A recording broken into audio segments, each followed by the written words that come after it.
All right, hey, overall, I think we've got a lot we can grow from this game. I'm excited about some of the improvement that needs to happen.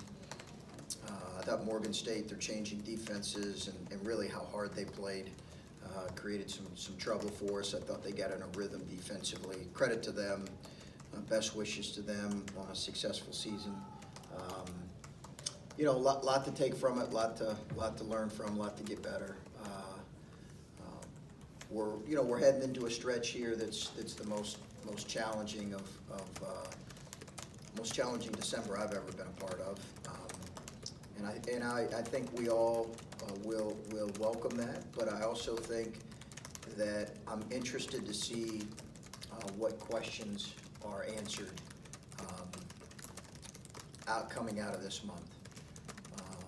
How much, I think there's a lot of questions that you have that really don't get fully answered until you play on the road, until you consistently play against the kind of competition that we're going to play. So it tests your togetherness, your toughness across the board. Certainly tests how you respond to maybe getting exposed from one game to the next. And I'm anxious to see how we answer some of those questions as a group, players, coaches, because those are all, it's gonna really test us in a lot of ways this month. Do you learn things from the fact that, I mean, this could have been a game, and their coach mentioned it, that you could have overlooked? I mean, it's a late tip, and maybe not a super energetic crowd, and not a marquee opponent, and you got North Carolina on the schedule, and he said you guys weren't playing against Morgan State tonight, you were playing against yourselves. Did you feel that you came out with the right urgency, and does that tell you something at all about how your team might approach this next stretch? Yeah, I think that that's a credit to our leadership, Adam.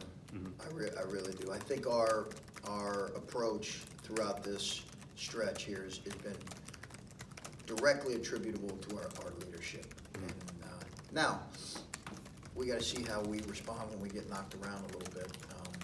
But I think the thing as a coach, you go into games and you don't want to sleepwalk through games because you know you can get beat in games like that. We've seen that. Yeah. This team, as a matter of fact, just lost a triple overtime game to Evansville. Right. But I do think that we were not as sharp or as solid as I would hope we would have been in the second half.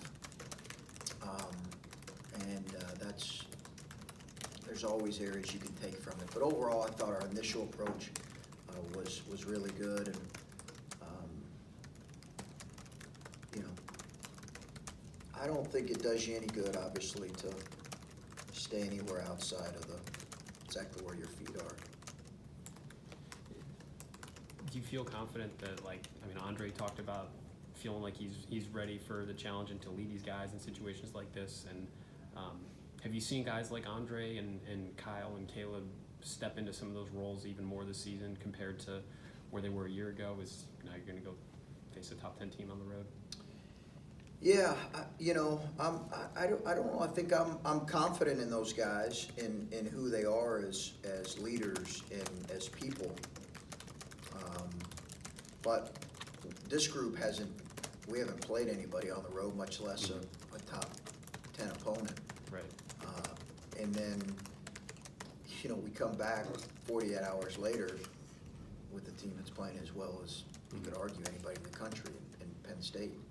So, you know, I think that it's as challenging a week and challenging as a month, but that's, you know, we had talked about that in the offseason, right? That one of the things we were hoping to do in this non-conference was put ourselves in position where we would learn faster about us as a group than what we did last year.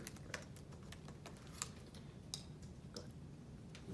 So it's one thing to talk to freshmen, try to prepare them for something like this, but until they actually do it, and it seems like this has got the double whammy of being on the road and playing a top 10 team. Yeah. How do you prepare people who really have never been in this kind of experience before? Well, I think we will certainly talk to them, Nicole, about some expectations, what to expect about being in those moments. And then we'll try to give them some practical things that they can do to be at their best. The importance of staying focused on the moment, controlling your breathing, simple things that are required in those moments where you're on the road and there's a lot of eyeballs watching and you're playing a great team and there's negative energy around you. We've always, really outside of the Cedarville game, which that was such a tremendous crowd they had, but we've always had positive energy in all these games. So now we're going to face with dealing with negative energy. And the returning guys were good on the road last year. Pretty good. Not always. We had our moments where we weren't good, but pretty good. So we'll lean on them to communicate a little bit of what's the appropriate response, because that's what it's all about when you're on the road, is what is your response in the moment. You got a choice. What's your response going to be in the moment? To have Andre knock down a couple of shots after you talked coming into the season, he'd been your most consistent three-point shooter. Yep. And then obviously the eye injury had set him back a little bit. Where is he, or where do you think he is as far as getting back to the level he was, and how beneficial was it for you guys to have him have a night like he did going into what's ahead? Yeah, hard to be better than he was tonight, right? Offensively in particular. I just thought he was in we've seen him getting those kind of rhythms, in all the preseason. He's really worked on his shooting, really worked at it. And that's why I was so happy to see him knock a couple down, because he's really worked at it. And I think he's improved shooting. And it wasn't like he was bad last year, but I think he's improved enough where I'd love to see him be shooting anywhere between 38 or 37, 38, 39% from three. Now some of that is he's got to take good ones, but I loved it tonight. Loved seeing that from him tonight. And when he can do that, we know all the other things he does that don't show up on the stat sheet, but what benefit is that to you when he's shooting at that level? And obviously not going perfect every night, but when he's just knocking a couple down. Yeah, I think it's Dwayne wasn't shooting it great tonight. I think that it's really, really important that we get some consistency shooting kind of at the wing spot, three-point shooting. And Dwayne's, by the numbers in practice, probably our most accurate shooter, but Dre's not been far behind. On a big stage, DJ's game seems to kind of have a big stage type of feel to it. Do you say anything different to him or handle him any differently going in the game than the rest of your guys? Just that, he's the guy that keeps ending up in SportsCenter's top 10, and you're going to be playing on a big stage in front of a lot of eyes. Do you approach it any differently with him? Yeah, I think for him, he's got to not, and I don't think he has, but I think he's got to focus on just playing the game and growing and learning and playing. I thought he got sped up tonight and put himself in difficult positions with the ball a few times. He's so athletic and so gifted that he doesn't need to play faster than what he is. And I think that a couple loose possessions. So he is such a competitive kid that you never worry about him not being ready or ready to compete in the moment. If anything, you're aware of trying to keep his emotions, under control, because he's such an incredibly competitive kid. It's a real gift for him. I know you talked about the schedule being a challenge this season. Did you guys have any say as far as when this game was played or what time this game was played? No, we didn't. Adam, it's a good question because it's not ideal. You're playing at 9:30 and you come back and play a noon tip on Saturday. That's about the only thing I'm going to say about it. It's not ideal, but they're playing, albeit at home, but they're playing. Penn State's playing at 9, I think, too.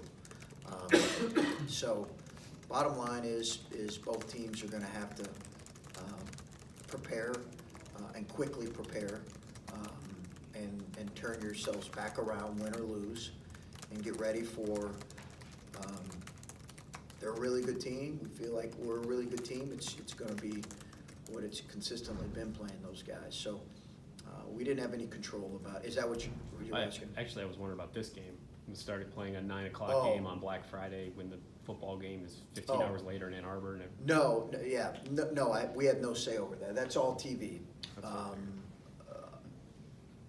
This is about, at this point, I'm reading or I'm asleep or I'm winding down or I'm watching film or I'm kicking the dog out of the bed, something at this point. So, this is late for me. We had no control over that. I will say this, when I came out today, I anticipated that because of Black Friday, because of the game tomorrow, that it was not gonna be quite what it was. So I felt good about those that came. Thank you, Buckeye Nation, for coming. I know you could have been doing other things. We appreciate you guys coming out when there's a lot going on this weekend. Any thoughts on the game tomorrow? I've got to ask. You had something to say about it when you walked out the other night. I think I said what I just can't wait. We got a lot of work in the morning as a team to prepare, and we practicing tomorrow, clean up film. But all of us will be eyes glued at noon, ready to support our guys here. So Where will you watch the game? We watch it as a team? yeah, we'll have it. So we will finish practice right before kickoff. And trust me, that's for them, but it's much for me as it is them. We will finish right before kickoff, and then we'll let them kind of watch it and have a meal. And I've got to go recruiting tomorrow, but I told the staff, if the game you want me to see starts before 3:30, I will be late.